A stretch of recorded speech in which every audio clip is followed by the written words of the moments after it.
Hello and welcome to Star Trek Wars Picard Edition. I'm your co-host Jordan, and joining me today, as always, it's Joselyn. And Joselyn, are you all right? You're doing that earlobe thing. Oh, what?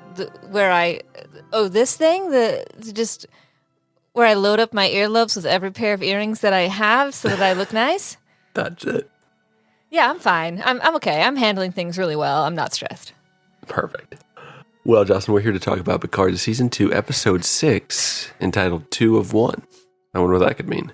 It's written by Cindy Appel and Jane Maggs, directed by Jonathan Frakes for the second week in a row. All right. In this episode, with the help of Talon, Picard and the crew infiltrate a gala on the eve of a joint space mission to protect one of its astronauts that they believe to be integral to the restoration of the timeline, one Renee Picard. Kor makes a startling discovery about her father's work. I don't know if I'd go that far. She may just not be that smart. She may not be. We'll get into that. Yeah. You know what I just realized? Her name's Kor. Mm-hmm. Like lore.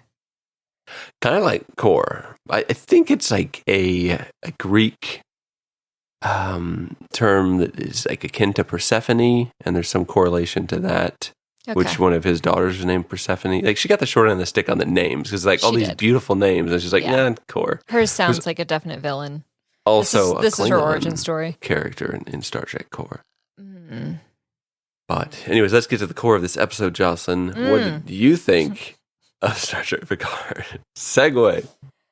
I was excited for this episode, and then I started watching it. Oh, okay. And I was less excited by the minute. I mean, we covered some ground here, like Picard met Picard. That's cool. We got Rios's doc back in the picture and kind of justified her role in this whole story. That was initially good. People in dresses, yay. And singing, which you know I always love in Star Trek. And then there were some things I didn't enjoy, so. Well, I think you named all your pros for this week. I did, yes, I did. I think this was my least favorite episode so far, as how it serves the story. It just didn't do much to progress the story, and it is a very, very short episode. So my pros will also be very short, but I'll discuss that a little bit later on as well. I was excited for a party. I thought that, and I think a few people commented on this or made mention of this when we get to the fan comments of, I thought it'd be more like a caper or a heist type episode where everyone has something to do, and it was really just like stand around. No one's doing anything. Rios is just like playing with a cigar, and Rafi's just being mad at Rios for enjoying life, and Seven is talking indistinctly off camera, like poor Seven. But that's getting into con territory. It was okay. There's nothing terrible about this episode, but it was too short.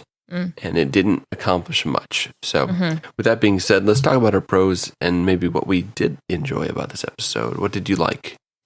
Well, obviously, I love a gala, or a gala, if you will. I don't know I've never been to one, so I can't pronounce it either. Right, me neither. Not Laris was looking great in her dress. Best dressed of the week goes to not Laris. What is her name? Talon, I think. It's like Tallinn. So I think it's Talon. That's interesting, because I am reading The Ruin of Kings right now, and the demon who has imprisoned our main character's name is Talon. So, interesting. Well, that's hopefully not foreshadowing. Hopefully not. Seven looked great. Great color on her. Classy dress. Raffi got the dress that I think was intended for like an MTV Music Award circa 2015, but she wears it well, you know. She just looked like she had maybe the best music video according to 11 to 13-year-olds that year, so. But I digress. So that's the end of the fashion. The Borg Queen is a definite highlight for me in most of these episodes. I enjoy watching her do anything. I liked when she said to Girardi, I liked lying to your friends, especially the one you had intercourse with. Yeah, that is classic board queen. There's just something like so proper about her, and yet she's a vicious killing machine. So it's funny that she just seems like a full character, and I really enjoy that. And then also what I enjoy is Girardi in this episode trying to give me what I've always been asking for, and that is Star Trek the Musical. And we just got a little bit of that experience on this one. I love the idea of a major distraction. Like, that's a classic trope that I don't get tired of. I just wasn't sure what she was distracting for because nothing was happening. Yeah, so those are my pros. Neutral zone wise, here's the thing, and this is neutral. Framing the entire episode around Picard being injured and like, oh no, we're losing him, like maybe dying. That is like not a bad idea when you're like show something catastrophic and then say 34 minutes earlier and you're like, oh man, how'd we get there? But it isn't really original, and they didn't do it in necessarily an original way. And also you could not have chosen a character that we're more sure will not die. You know what I mean? So I've already killed him once. So yeah, he's got a synthetic body and he's renewed for season 3. His name is on the show. He's not going to die. So he's getting trapped in his own head. That could be something, but I'm just like neutral about this setup. Also, the medical care on these shows is just, I just very quickly want to run through some things. So just for my own self. You might have something to say about If this. someone is truly dying right in front of you, maybe give them a little bit more oxygen support than like 6 liters nasal cannula. Okay. That's not doing anything for someone who's really actually dying. Which, good news, Picard was not dying because the doc said that Picard was in the middle of a major cardiac event. Well, according to his cardiac strip, which was on the defibrillator monitor, he's in sinus tach. Maybe he's in SVT at the worst, but neither of these conditions are treated with electrocardioversion, which is what she did with the paddles, by the way, which no one uses anymore. With the pads, Jordan, the pads. Mm-hmm. She placed one on the right side of the chest and one on the left Where side. the heart is, right, Jocelyn? I don't know what she was thinking that was going to do. Oh my God. In her defense, at least they didn't try to like shock someone who was in asystole, because that is what truly gets me. At least she was like, it's a dysrhythmia, we're going to convert. Close, but no Rios cigar. Then directly after cardioversion, he does go back to a normal sinus rhythm, which is just a normal rhythm your heart makes that isn't fast. And then the doc says his blood pressure is stabilizing. And I'm like, okay, well, it takes like 30 seconds to a full minute to get a blood pressure on someone who's not moving. And I didn't see her put in an arterial line. So I'm not sure how you would know that his blood. Also, if his blood pressure is low, it's not a result of SVT. You can maintain an adequate blood pressure in a sinus or ventricle tach. I don't understand what's going on in this show. Me neither. Someone needs to consult on this show, and I offer my services. Not for free. Not for free. Then the doctor just leaves. Yes. Yeah. Leaves a bunch of strangers with a comatose patient who moments earlier he's been hit by a car. Yeah. And he has low blood pressure. What do you think's going on there, Doc? May not be his heart. Maybe literally any other organ bleeding internally. Yeah. He needs crystalloids. He needs blood, possibly. He needs an XLAP at the very least. But no, I'm just going to walk away because my kid is home alone, which also sounds irresponsible. Anyway, it doesn't matter. It just sucks because this whole scene, and I'm being so nitpicky about it because it was so what my expectations for this scene was that the doctor would be trying to do something, it wouldn't be working, we're losing Picard, And then they finally have to bring out the spaceship tech and be like, okay, we got to be real with you.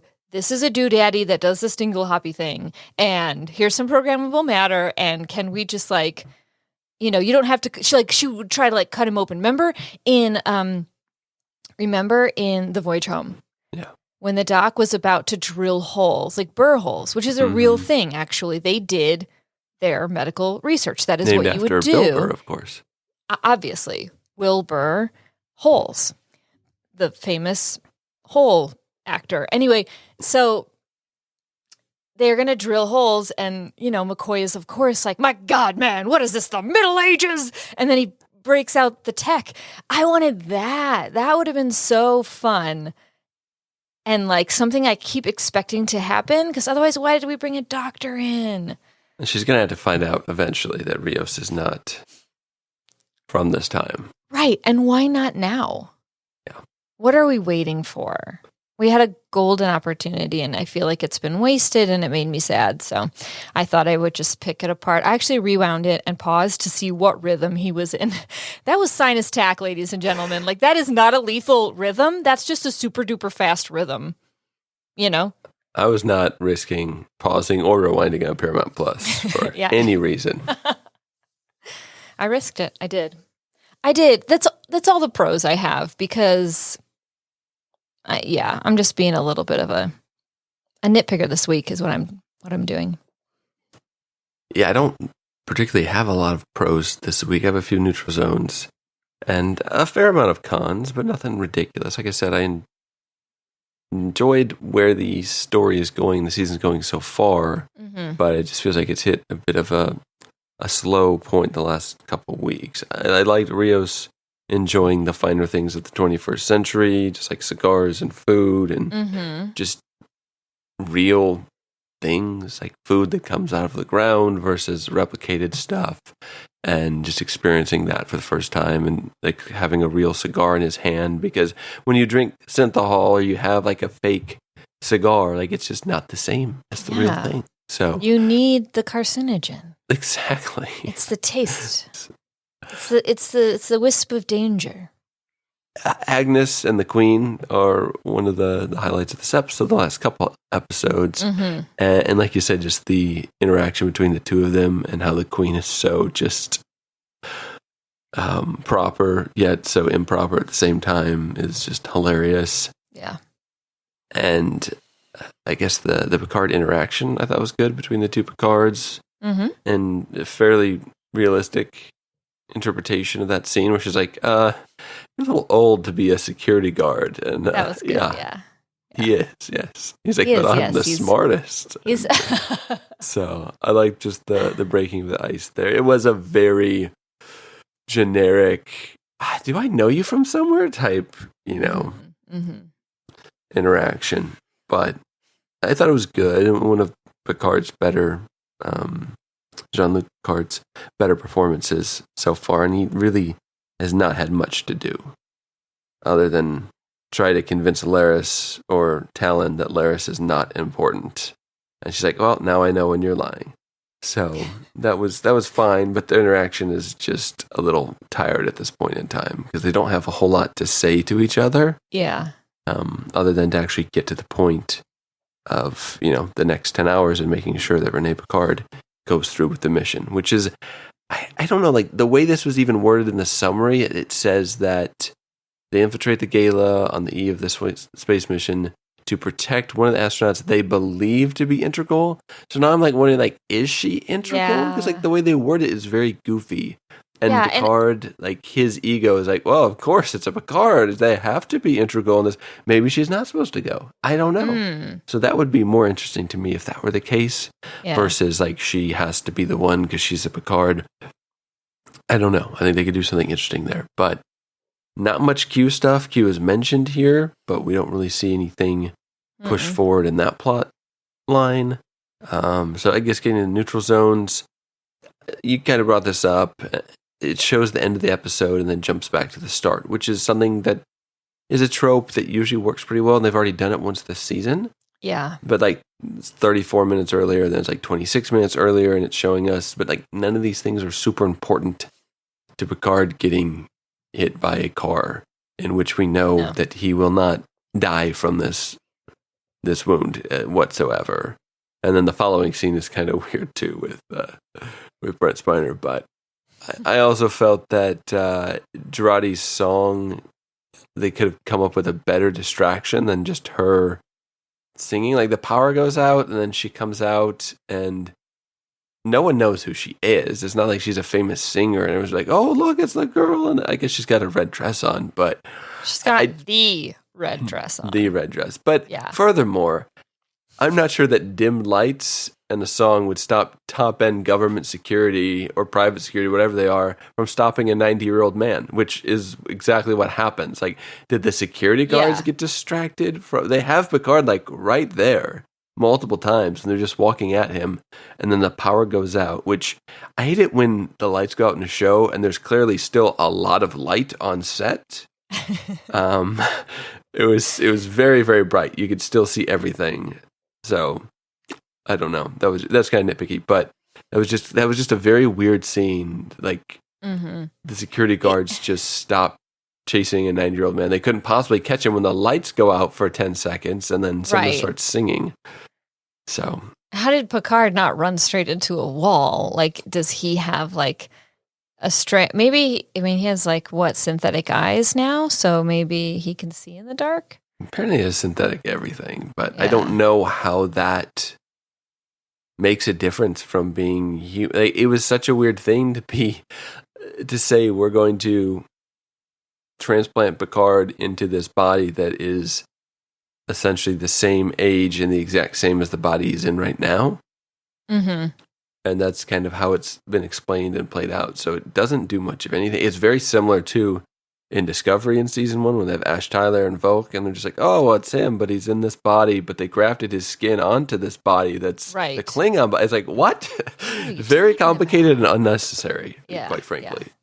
So, but that's really all I have for pros and neutral zone wise. This episode was very, very short, and we're at a party. I expect to have some fun, and there was a couple lines, a couple things, but it just kind of dragged a little bit, and not much happens. So, before we get into our cons, Jocelyn, which I know we're dying to do, I'm dying to do it. Let me tell you about a podcast that I listen to. It's called Star Trek Wars. It is. What? I know. What a great name. It talks about Star Trek.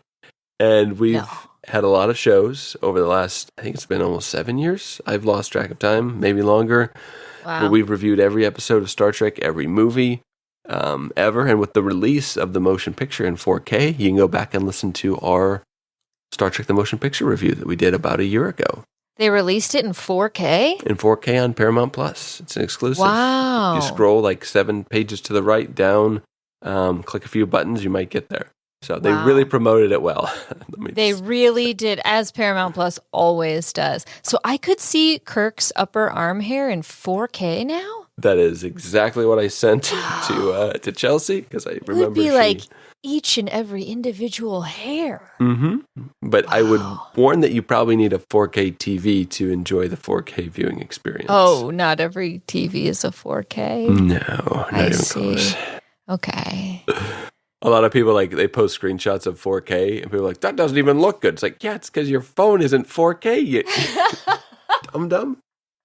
Anyway, Jocelyn, the Star Trek Wars podcast can be found on any fine podcast playing app ever. Yeah. Like Apple Podcasts. Spotify. We're on there too. Yeah. Several others. Stitcher, SoundCloud, all that business. Pandora. You can get a hold of us here at StarTrekWarsPod@gmail.com or SpeakPipe.com if you want to leave us a voice message.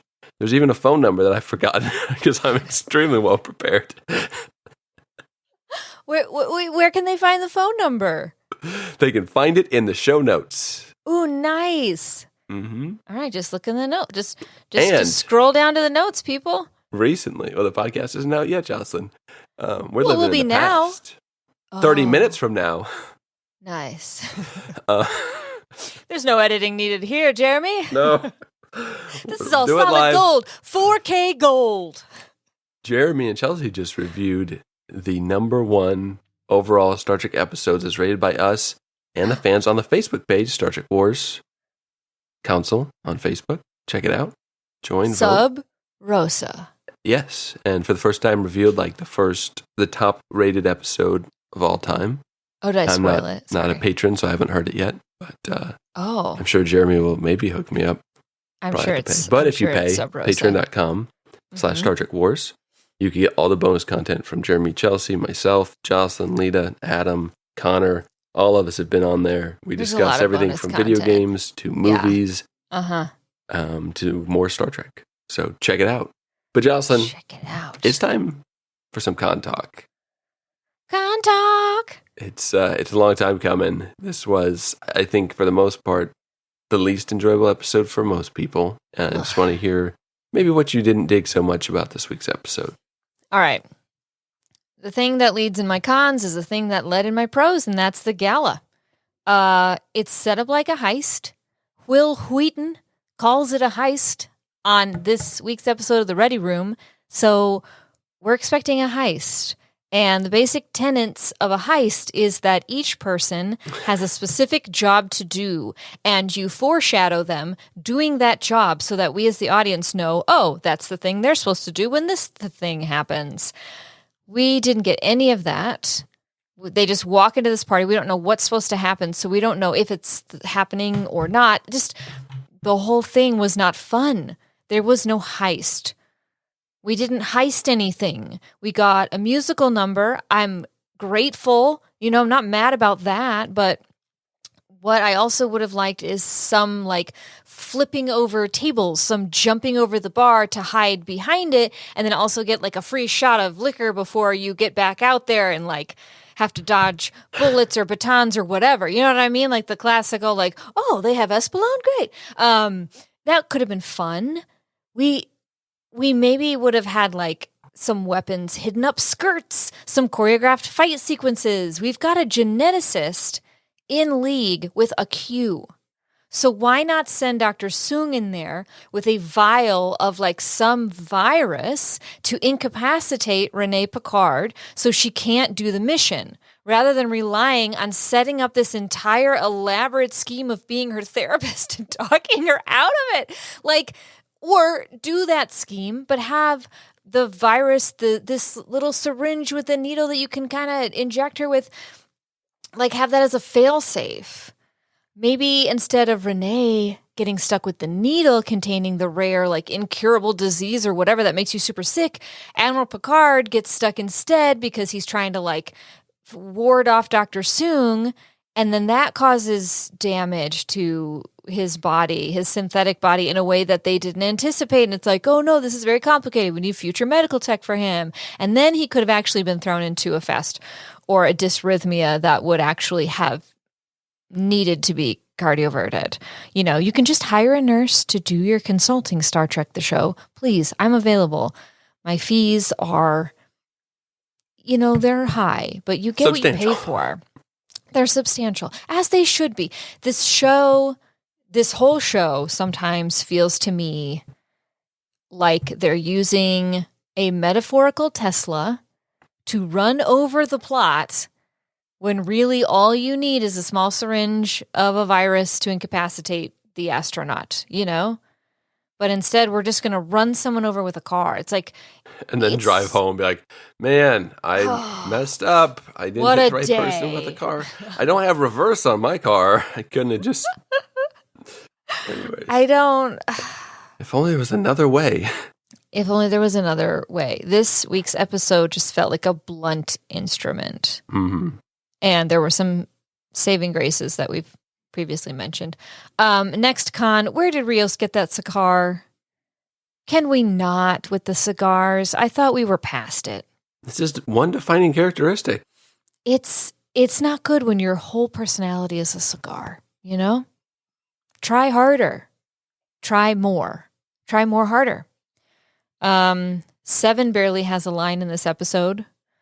She's creating nonsensical small talk with people, which we know Seven is super good at. So that might have been fun to be able to overhear her not doing well at that. That would have been fun. And then speaking of having no lines, I feel really bad for Evan Evagora, who plays Elnor, because, like, imagine what his life on set is like. They come up to his trailer and they're like, okay, good news, kid. You're in the next episode. You get to wear a tux. We're going to give you some hair extensions. Oh, yeah, don't worry about your lines so much. It's more of like a looking role than a speaking role this week. So you'll see. You'll see. You and Seven go practice your lines together because you have none. Here's two blank pieces of paper. Exactly. It's actually a napkin. Get something to eat. It's going to be a while. So that's just sad. And I don't know why we can't have Elnor. I don't know why we can't give him something to do. I guess a lot of people, this episode didn't have a lot to do. So I guess that's... Anyway, my biggest con, obviously, for this week is that Core has never Googled her father before. Mm-hmm. First of all, her room, her living, bedroom, kitchen, everything room is immediately adjacent to this huge lab. Yeah. All the specs, all the computers, all the stuff. And he just kind of walks away. She's never snooped around her dad's computer. And yet she's able to pull up multiple sensitive files in like seconds and seamlessly play them in a row. Like, I can barely find my own files on my own computer that I created myself. Also, genius Dr. Sung. Maybe encrypt some stuff. Maybe don't save everything to your desktop.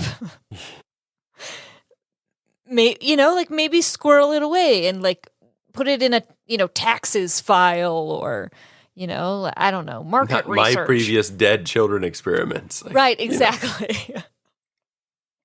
I can't believe she's just like never punched him into Google before. Like, she has no idea. Is this a feasible plot device? I don't think so. So I don't know. That was sad for me when I realized that was happening. So, but that is all I care to be annoyed about this week. So do you have any cons? Oh, very good. Yes, I do. First off, I mentioned a couple times, this is a short episode. This episode with the credits, with the previous time on and all that, is 38 minutes. This is, in fact, the shortest ever live action episode of Star Trek. That is really short. Super short. Yeah, you take all that out, it's about 34 minutes long of actual stuff going on. That kind of makes you wonder, like, what did they cut? And why? And like, story-wise, just it's a pacing problem too. And what could they have put into, this episode? Or are they saving stuff for next week's episode? What's going on?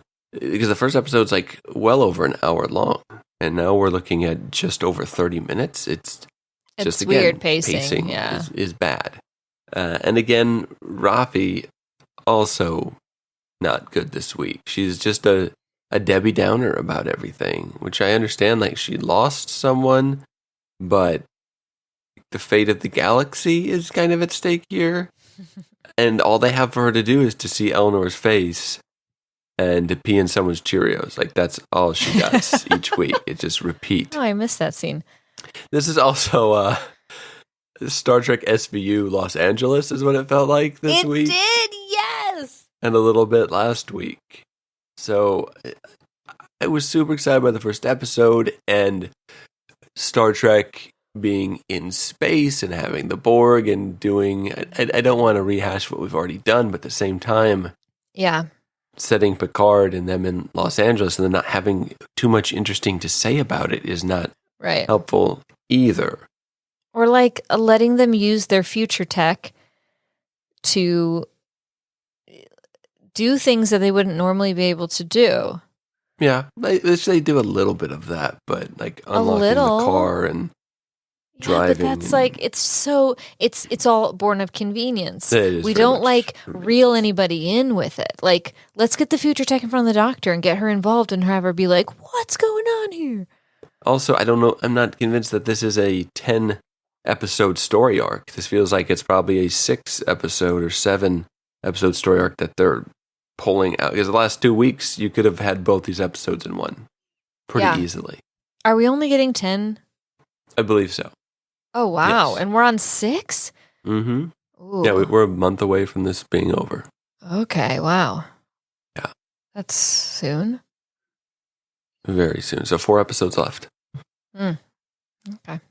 There's also like several, not only that it's so short, there's several flashbacks to moments that have already taken place and have happened 1 or 2 episodes ago. Like we see like the Don't Look Up scene again, and we get some added stuff here, but then they show a flashback. I can't remember exactly which one it was, that they had already shown that flashback. It's like they're reusing scenes that we've already seen in an episode that's the shortest episode ever. Like, have you nothing to say for yourself? 7, I wrote this down before the episode ended. She does absolutely nothing except converse in the distance. And again, like, we don't get to hear that conversation. Like, even if she's better at small talk now, because the doctor's given her lessons and it's been 20 years, so maybe she is better at small talk. And one of the lines Rafi does have where she says, like, those Borg implants were a burden to her. She feels so much more free now. Like, we know that. We don't need Rafi to really tell us that. Right. Maybe but we can show us see that it. so we can see it for ourselves. We saw it a little bit in the kind of the first episode where she's conversing with the security guard and where she like Rafi notices like, hey, you're enjoying yourself. Like, you're being charming. Show us more of that versus and she does have one line in the med clinic that could have been delivered by anyone. But she got the shaft again this week when it comes to lines and story. I'm not feeling the Soong storyline very much either. And I don't want to get too far into this, so I'll talk about this more because we did have some announcements for season 3 of Picard, which I think you saw, which we'll talk about after we go through next time on. It's kind of spoilery. I don't think there are many people listening to this that haven't heard about it, but we'll talk about that. And that kind of plays into the Brent Spiner role and probably why he has that role. It just feels disconnected at this point. And it's not adding a ton of the story for me. Yeah. Almost every character has the same character and story arc that they did in season 1. Like Soji, or Kor, finding out that she's not a real girl. It's the same. We've seen this before. Yeah, we've literally the exact same thing. Literal actress. Yeah. Exactly. So that's not helping. Michelle Hurd is going through almost the same story arc as the first season. 7 has almost no story arc because she doesn't have scenes. Rios kind of seems like the same person from the first season, and Agnes is going through the same thing. I mean, hers is different now because she has a Borg Queen going on in her head, but she's dealing with the same issue as season 1. Yeah. At least for Allison, they're giving her a creative way to explore something that she just kind of pushed, I think, to the side in season 1. Girardi's getting a great season out of this. The Borg Queen is getting a great season. It's just no one else. Everybody else, Yeah. I also was much more bothered this week, a little bit last week. Maybe it's because she had more lines, but Laris or Talon, whatever her name is, her accent's really bad, and it's very inconsistent. It is so easy to do American accents from like most actors and actresses I watch interviews with, and they're speaking like Carl Urban, speaking like with Australian accents. Like, wait, what? Like, that's where he's from. Yvonne Strahovski, she has a very thick accent, but I never knew that she was. I thought she was just American. So, like, my American accent is flawless. Yes, mine too. So, thank you. I don't know what she's going for. It sounds like somewhat Southern at times, and then it's very weird, and it's kind of crazy because no one else is doing an accent. Like, they're all the same character. So it was interesting that they gave her that. That's just a nitpick. Like, I just noticed it a few times that her accent's very inconsistent, but whatever. And her character is not super compelling either because she's been doing this for 20 something years. She's been watching over Renee Picard. And then Picard's like, hey, we need to do this and you need to let go. And after 20 something years, she's like, Yeah, okay, we'll try it your way. It's like, what? All right, I guess. I just met you, but this is a good idea. Yeah, it's hard to develop a character who does not do anything. Correct. She's like, yeah, I don't talk to people. Inactive. Yeah.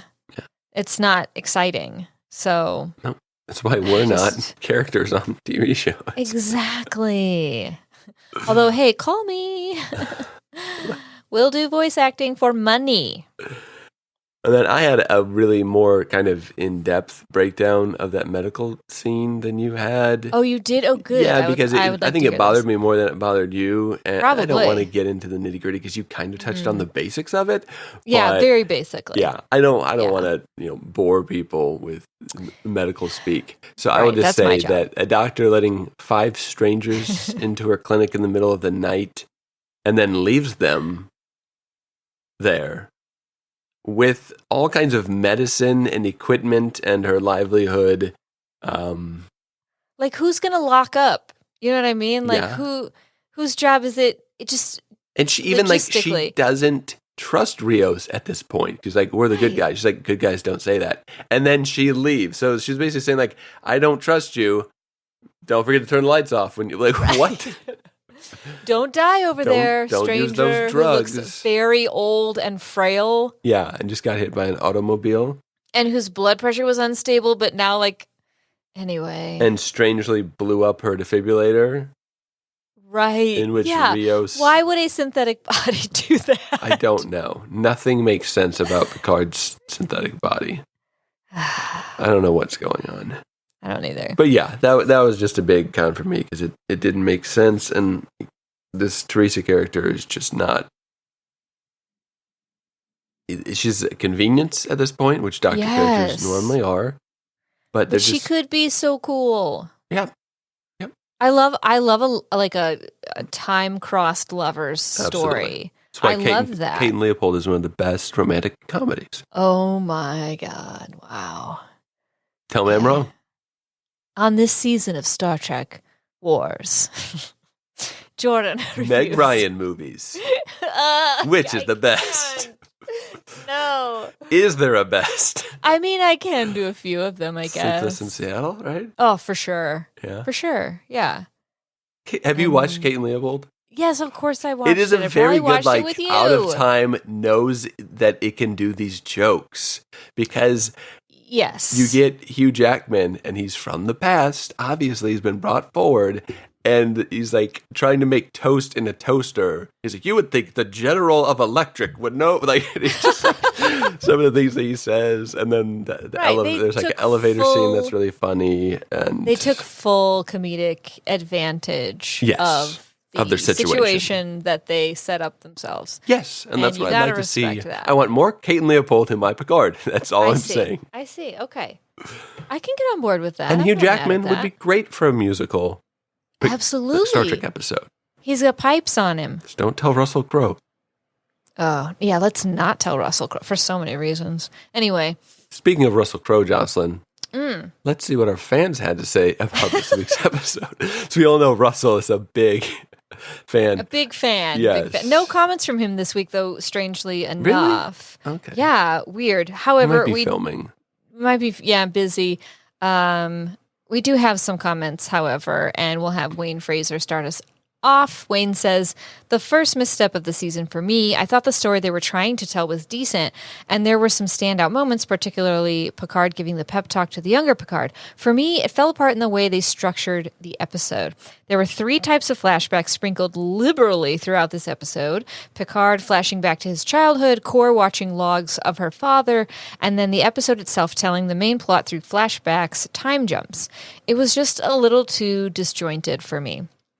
Also, if it turns out that Q's plan for Soong was to simply perform a hit and run, I'll be disappointed. Yeah, what kind of plan was that anyway? Hit him with your car? It does not sound like the plan of an all-seeing, all-powerful being, albeit without his powers, and a genius Anyway, I digress. Sorry, Wayne. Back to your comment. And Kor never bothered to Google her father before now. Hasn't she been housebound her entire life? Yeah. I still appreciate the overall story being told, but this one didn't click with me. Yeah. Yeah, I agree with almost every point that he makes there. Like, who doesn't Google someone? It's like, your dad is super shady and you share a room, like a house with, like a one-room house with him that has a lab. You can't go outside. You're getting mystery drugs from strangers. And like, her character is just naive and stupid. And I don't know how long she's been alive because she doesn't have these memories because it's obviously not her. But I don't know if she was made as a child and then grew up, or if she's just like a few months made old. As an adult? Because she can't be that old. That would explain some things. Because if how does she even know how to work the computer, though? Did you see her fingers flying around that keyboard? I know you have to condense it for time for us as the viewers. I know. It's how we learned. That's how we learn. And do you remember that game Cliffhanger? Like, it's a very Star Trek 5 vibe, where like you type and your guy would climb the cliff, but if you didn't type fast enough, he falls off and dies. Slip. Yeah, there were a lot of games like that where someone died if you didn't do your grammar properly or something. Yeah, that is that explains our education. Yeah, exactly. Chris Rowell says this may have been the least enjoyable episode so far, but it still gets a 7 from me, which is a testament to the cast and the crew's ability to take mediocre plot development and turn it into something memorable.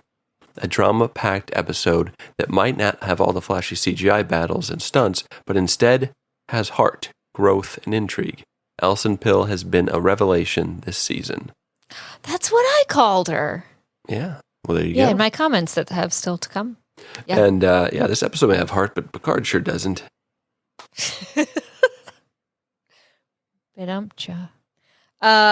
Chelsea Yarbrough Reed making her Picard comments section debut, I think. Am I wrong? This season? Yeah. Maybe. Well, we're honored to have her. Chelsea says, I gave this an 8 instead of a 9 because Renee Picard has hair. To me, that's just too far-fetched. Everyone knows the Picards don't have hair. Get it together, Kurtzman. Hashtag fire Kurtzman. Another classic blunder. Right. Wow. I support this. Everything about this comment. Keith Danforth says, I tend to agree with others here that the episode felt very fragmented. At a point where we should be understanding Soong's character and motivations, given he is probably the catalyst of the divergence, the good still continues to be the Borg Queen Jurati, or Borg Cylon Jurati. Yeah, that's pretty apt. Nice. Who knows at this point? The bad continues to be Rafi. That confusing appeal to Picard's privacy to a mind meld seemed out of place given her hostility towards him at the beginning and overall I'll burn anything in my way attitude throughout this mission. It just feels like the writers forgot about her entirely and sort of shoved a bunch of lines in last minute. Yeah. So we didn't really mention the towards the end of this episode where not Laris is going to go into Picard's head. How? Basically, and we're going to see the inside of almost like a mind meld, I guess, from a she has a device or something for alien supervisor. She's got magic something. She'll have that Mousketool from season 1. Exactly. Proving once again the ethical ambiguity of the breaking and entering in Star Trek. Like, you can't just bust into quarters and people's minds. Mm-hmm. Consent. Anyway. He's not a real person. He did it to himself. Oh, God. It's so bad. Susanna Drinkwater says, not the best of the season, but I enjoyed it. Pros. Jurati in that red dress. And then there's probably an emoji that I can't see, so it's just a square, but I'm going to guess it's like chef's kiss or thumbs up or heart emoji. It's actually a girl in a red dress twirling. Oh, nice. Okay, that's the best one. Very apt emoji. Well, for sure. Very nice. She really is leaning into her Klingon side with that boob window. Her song was amazing, and I love her interactions with the Borg Queen. She really has been the surprise character of this season. Picard brings his best life coach, Brent Spiner. Cons, no one else has had much to do but wander around the party. The whole going into Picard's brain to help him thing is kind of cliche, but might be interesting. This is probably a 7, but I'm going to give it an 8 for that dress and song number. 8 bent carrots In an effort to give Paramount Plus as little money as possible, I still see ads, and I deeply regret this decision. Hashtag if you know, you know. What's the emoji after 8 bent carrots? It's a carrot emoji. Okay. What is she referring to? I don't know. I don't know. Hashtag. I'm not sure. Was there a joke about carrots this week? I'm know. actually like getting very... Maybe there's another show? Is that... I'm not sure. Susanna, help us out here. We're not... If there was a carrot reference, it's lost in my brain because... We're not wise. We're not hip to it. I actually sent a gif of Steven Seagal eating a carrot to my friend just like an hour ago. So there's this weird carrot matrix thing going on in my brain right now. I might be missing something, but... Interesting. Yeah, don't ask. Giancarlo Cruz says, I have a love-hate relationship with Alison Pill's character. I loved her in Scott Pilgrim, but despised her character in Devs. As you should. I didn't like Girardi in season 1, was kind of liking her redemption here, until now. Ugh. I also didn't like the time jumps in this episode. It didn't heighten anything for me. And yes, I've never seen Devs, but I do agree with that. And yeah, it doesn't heighten anything the way that they tell this story. I think they could have done this in a very linear fashion, and it would have played out the same, if not better. Yeah. Except I wanted the foreshadowing. I wanted the heist vibes that we were promised. Yeah, if the payoff was good, it would have been fine, but... Yeah, that's true. Barbara Whipple says... Picard is going to be fine. But not for a few episodes. Barbara Whipple says, my reaction to this episode was, what? That's the end? It just stopped short in the middle of stuff. I expected the invasion of the party to be more like Mission Impossible, where everyone has something to do and they are pulling some clever trick on everyone. Instead, they have this lame trope of Agnes getting their security clearances to work at the last second. And now if you have Borg nanites, you can do an EM pulse and blank out all electricity? Did I get that right? My favorite part was Seven saying he has implants. I forgot about that because it was quite funny considering, and that's the only thing she got to say. That's kind of funny. I That's the second EM pulse we've seen this. It's the second EM pulse, yeah. And she's right. It doesn't quite make any sense. Also, speaking as someone who also has synthetic parts, I'm a fan. Yeah. Very pro synthetics. Just got to say. I will say anyone saying the term coming up short or comes up short, I can't not hear Mr. Costanza going, that's my move! Because coming up short is his move when he hits the brakes. And if you know, you know. Oh my God. Kills me. Yeah. Will Flores says, maybe this is on me, but I expected more of a plan than get in the party and wait for something drastic to happen because we saw a time jump to it. Don't get me wrong, the acting was great this week, and we even got half a stunt from Picard. Spiner stood out, too, and I liked the Borg Queen in Girardi's head slowly taking over. But in no circumstances do I believe that any of those characters know all the words to Shadows of the Night. And where's Q? I just feel like this episode could have been way better 6 shots before dinner. You're going to need him.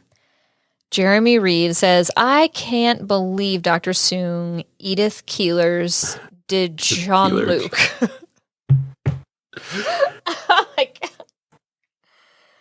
Ooh, that took a second. Biggest pros this week belong to 2 actors, Brent Spiner and Alison Pill. Love getting to see Brent go through non-hammy emotions and get to be the complicated ass he's so good at playing. Alison Pill is the MVP of this season for me, agree, which I never would have thought possible, honestly. Her Beltar/Six like interactions with the Borg Queen are great, and I had no idea she could sing like that. Bravo. Biggest con, why the hell are they wasting 7 of 9? She had maybe a line this week and next to nothing to do for the last few weeks. Picard isn't the only one that knows Q, so why isn't she allowed to, speak up or do stuff? I have a feeling this season will play better once we have the entire season, but with this basically being a 10-hour movie and only being able to watch the middle 37 minutes this week is aggravating. I'm torn between a 6 or 7 this week, but I'll raise it to a 7 for the man freaks. P.S. Every episode so far this season has been shorter than all that came before it. This week's was nearly 20 minutes shorter than the premiere. At this rate, the finale will be considered a short trek. He's not wrong. He's not wrong. Makes a lot of good points. Yeah, and I honestly was even slightly distracted at times by Frakes directing, which I normally really like Frakes directing. But some of the shots were like these weird side shot angles where there's like an inanimate object in the frame, like blurry, like taking up part of the frame. So like there you're were just spying on someone. A lot of shots like that, just awkward side angles and like off focus. It didn't do much to heighten the episode, much like the way they told the story of showing us the end of the episode and then going back, and I don't know. Yeah. It's kind of a misfire for me this week, unfortunately. But, Jocelyn, we should rate this episode unless we need to go Unless we need to go somewhere first. Okay. Let's do it. Transporters, engage. That's not how that works. Anyway, we're going into the basement. Time to take out the garbage. So, in the basement, we look on IMDb and we find 1-star reviews. And I found one this week. And I have a long response. We Google our fathers. Before we Google our fathers, Jordan, I don't recommend it. Okay. Don't do it. You're not going to find things you want to find. Okay. So just don't. This week, So Good Looking 9. So Good Looking 9 has this to say. The Borg Queen is now part of a comedy double act with Alison Pill, whose acting career is totally inexplicable. Those two elements require no expansion. Even as background noise, as wallpaper, this series has become completely ridiculous. Jordan, I've typed out a response if you want to hear it. Oh, perfect. First of all, So Good Looking 9. Where did you get your Star Trek Picard Season 2 wallpaper? Because I have got the perfect accent wall that I would like to put it on. Second, and more importantly, Alison Pill, as previously mentioned in the fan comments, is a revelation this season. You know who is so good looking? Alison F. King Pill. Alison Pill has 79, Jordan, did you know that? 79 acting credits to her name. Started acting when she was 11. Has a nomination for a Tony Award already under her belt, including, and I'm going to highlight some of the things that she's been in. Scott Pilgrim, in which she was amazing, had to learn the drums. American Horror Story, The Pillars of the Earth, which is not an Alison Pill ancestry docuseries, actually. Oh, my bad. Yeah. Midnight in Paris, in which she plays Zelda Fitzgerald, no less. And my personal favorite, she plays the teacher in Snowpiercer, which, if you have not seen Snowpiercer, it's amazing. And Alison Pill, the movie. Okay. Alison Pill in the movie plays the most psychotic person in that entire movie, and that movie is filled with psychopaths. So you have to check it out. Alison Pill actually for real sang that song in this episode. I wasn't sure, so I looked it up. And which, by the way, on the Ready Room with Will Wheaton, Riker talks about, well, Jonathan Frakes talks about the fact that they were going to have her sing Feeling Good, and it was actually Alison Pill who was like, yeah, maybe not a white girl singing a Nina Simone civil rights anthem. And so she thereby pretty much saved that moment from being absolutely tone deaf, which is exactly how Frakes framed it, and allowing it to be the amazing moment that it was. She has an amazing voice, and it was an absolute showstopper. I wish it stopped more show, but I digress. Alison Pill is an entire experience, and you, sir or madam or person of the internet, are clearly not ready for her. Also, I have a soundbite of Alison Pill responding to this comment, if you'd like to hear it. Perfect. Lay it on me. You are the salt of the earth. Oh, thanks. I meant scum of the earth. There it is. All right. The end. Let's get out of here. Perfect. Get us out. Energize. Oh, man. Well, that's what the basement thinks of this episode. How about real people, Jocelyn? What do you think about this week's episode of Star Trek Picard? How do you rate this? You know what? Allison Pill and the Borg Queen made this a positive experience for me. I'm still going to give it a 6. 6 sexy Star Trekkers dressed to the nines. To the nines. All right, yeah, I am going to give it a 6 as well, which seems to be the general consensus because the Star Trek Wars Council gives this a score of a 6.54, making our total overall score for this episode a 6.18. Well, Jocelyn, we found out what happens this week. I think we should talk about what might happen next week on Star Trek Picard. Well, I have the inside info on that, actually. I happen to know that in next week's 27-minute episode, Dr. Soong is steaming after he fails to run over the astronaut for reasons we still don't understand. He's so mad, in fact, that he concocts a new plan to murder the entire board of the Europa mission. And he would have gotten away with it too, but unfortunately, he filmed himself lining out the entire murder plan in excruciating detail and then saved the video to his desktop under the file name Super Secret Plan to Murder the Board of the Europa Mission. Do not open. It's not password protected, but promise you won't open. Scout's honor applies. So, of course, his pool guy, who's never seen a computer before, opens it and is not a scout. It is not a scout at all. No honor there. He's arrested immediately and everybody lives. So the end. Oh, yeah. Man. You know what? I'm kind of interested to find out how the hell the Soong lineage has continued. Because Soong is always this crazy old geneticist who has no kids. How is he passing on his family line? This is why he has to become a geneticist. The only way he's going to have a family is if he makes them, literally constructs them himself. But even none his of them wife have was lived a robot. Until the future that we see. Like, he fails until Data. Does he? I don't know. I mean, from everything we've seen. Yeah, I don't know. I don't know what's going on here. Maybe these Soongs just replicate themselves like The Foundation. Have you watched The Foundation? Kind of, yeah. I've seen the first episode. I'm familiar with the story. Maybe they are like the Empire. Keep cloning each other. They just keep cloning themselves and then killing off but the oldest one. What we've seen in Star Trek is that off and wrong Soong, Data's creator, dad, right. Like lore before, technically, retconning, right. is the first android that is made. And even like when Data tries to make Law, like she dies. So like Data is the first kind of, I guess, perfected or like android that lives and is kind of like, a person. So how are the Soongs from hundreds of years ago? And why do they keep following if they're so bad at what they do and can't keep someone alive? And this guy is like, this will be the last one. How does he have a son? And how is this son? He's also a crazy geneticist that sucks for like hundreds of years until hear me out. But being mediocre, considering his demographics, and still being successful is not groundbreaking.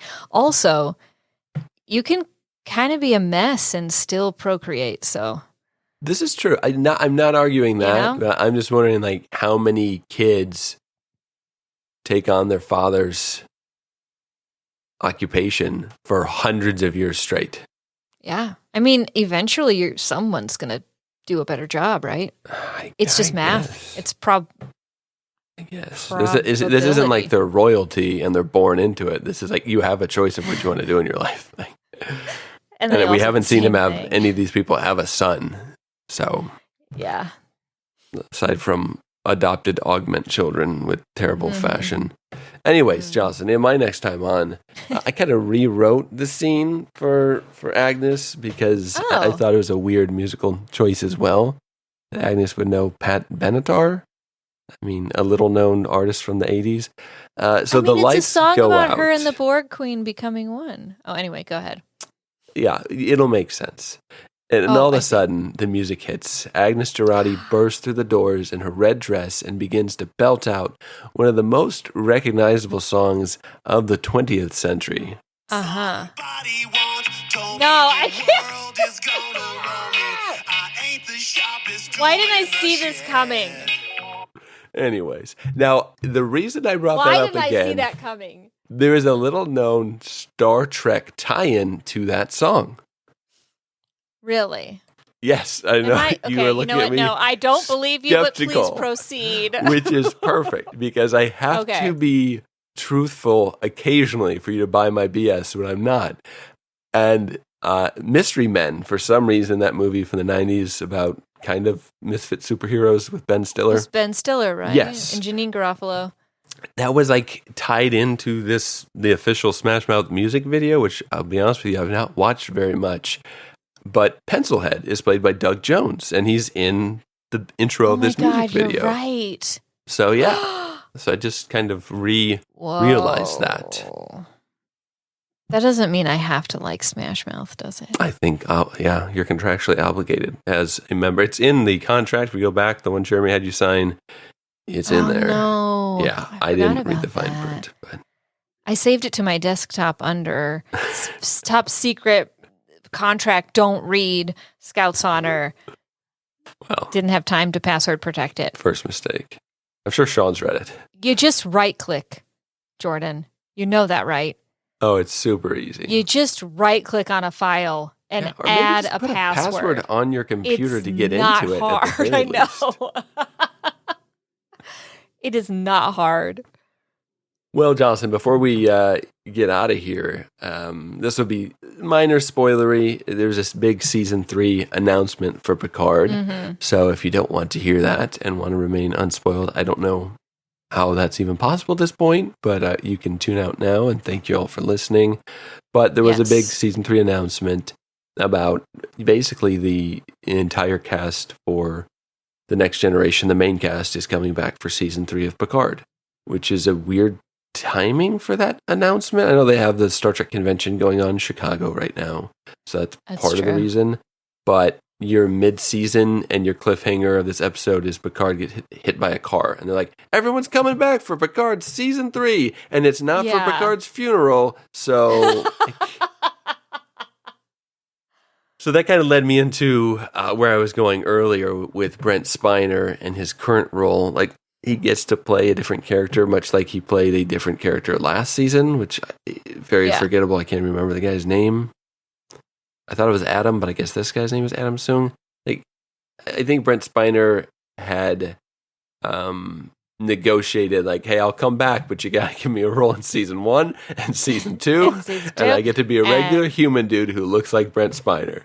So, Right. And I get to be an a-hole. So Always. good on him, but it's just not, I don't know, it's just not jiving fully for me yet in the current plot. But I'm excited for the season 3 announcement. I'm interested to see if there's any surprises. At this point, they have not mastered the art of surprise with the Star Trek universe. Like, Star Wars is killing them in that. Like, they're able to hide a Luke Skywalker cameo for like 2 years and secretly get him onto set and do the CGI de-aging stuff. And Yeah. Star Trek's like, hey, everyone's coming back next year. No secrets here. Nope.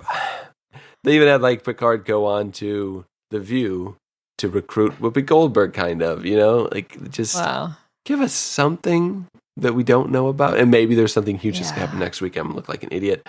But I'm excited for that. I think that's what a lot of people, I think writers get a little too cute sometimes, and they want to subvert expectation, and they're like, no one wants Next Generation Season 8. It's like, well, literally everyone wants to see all the characters back and a borderline TNG Season 8. Yeah.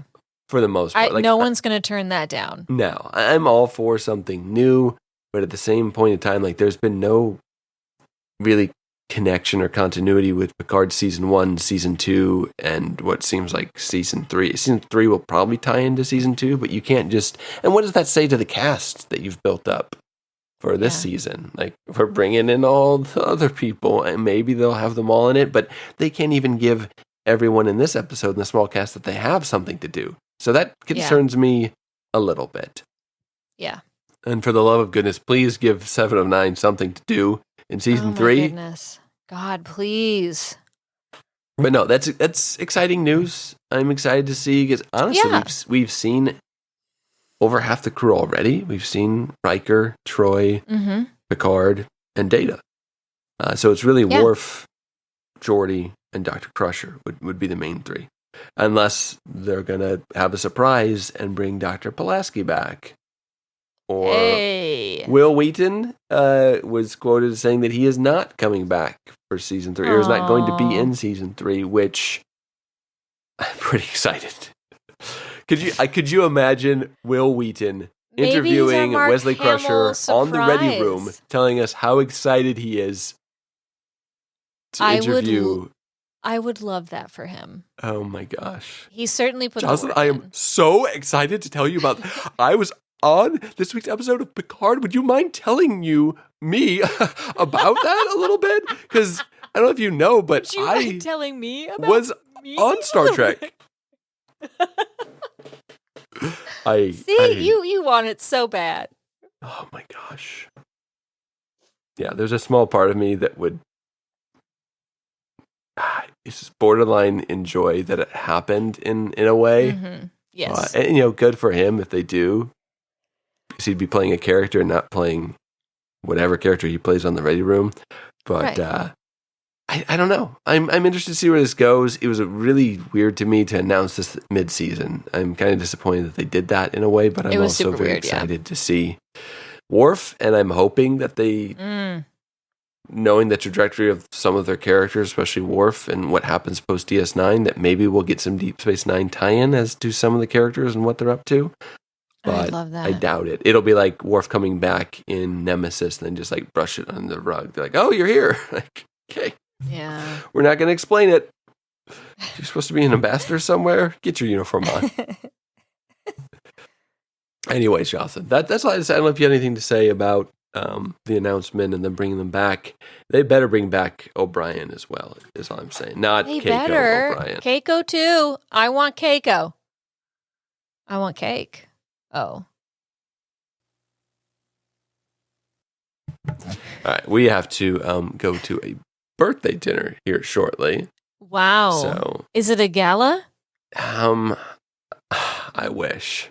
I don't have a red dress, so I don't think Will you be singing at this birthday birthday gala? I may be singing, and it might be Smash Mouth. Of course it will. Yeah. I saw that Smash Mouth has a version of Hallelujah, and I'm praying that it's not the Hallelujah song that I'm thinking it is. It better not be. It better not be. Leonard Cohen's Hallelujah. No. Almost everyone's covered it, and usually pretty well, except for when they try to make it like a happy song. It's like, no. No, this is a devastatingly sad It's not how it song. works. But if that is the case, so that is the closest comparison I can find to Will Wheaton being in Star Trek, like making me both happy and sad at the same time. Like Smash Mouth covering Hallelujah makes me happy until I have to listen to it. And Will Wheaton being in season 3 of Picard, if it were to happen, would make me happy until I had to watch it. So that is all. That is all. All right, Jocelyn. Until next week, we will be back to review the 7th episode of Star Trek Picard, Computer and Program.